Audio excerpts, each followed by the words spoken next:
देश की 7वीं आर्थिक गणना के महत्व को देखते हुए ये जरूरी हो जाता है कि हम अपना काम पूरी समझदारी और सावधानी के साथ करें।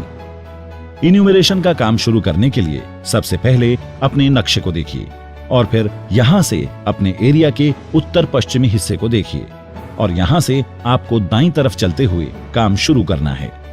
सबसे पहले अपना परिचय दीजिए, फिर यह सत्यापित कीजिए कि आप सही साक्षात्कारदाता से बात कर रहे हैं, यानी घर, ढांचे, दुकान, कारखाने के मुखिया या ऐसे किसी व्यक्ति से जो आपको सही और स्पष्ट जानकारी दे सकता है। बहुत सहज तरीके से बातचीत शुरू कीजिए। सवालों और जवाबों को पूरा समय दीजिए। हर जानकारी को ठीक से दर्ज कीजिए। अपने पहले साक्षात्कार को पूरा समय दीजिए। इस तरह आपको पता चलता है कि आपको आज की योजना के अनुसार किस तरह काम करना होगा। साक्षात्कारदाता से उन्हीं की भाषा में बात कीजिए। यदि किसी कारणवश आप साक्षात्कारदाता को जानते हों तो भी अपनी तरफ से उनके सवालों को दर्ज मत कीजिए, बल्कि उनसे ये कहिए कि वे ही जवाब दें। इस तरह आपको स्पष्ट जवाबों को दर्ज करना चाहिए और अपनी जानकारी को इस साक्षात्कार का हिस्सा नहीं बनाना चाहिए। अपने साक्षात्कारदाता को ये यकीन दिलाइए कि ये गोपनीय जानकारी है।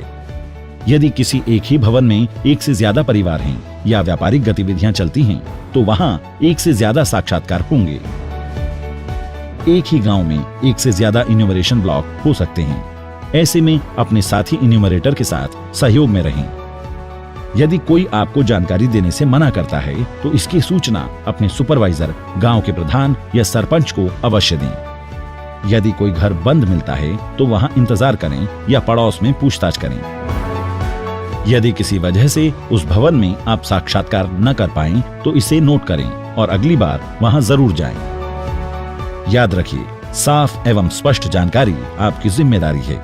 इस जिम्मेदारी को पूरी दक्षता के साथ पूरा करें।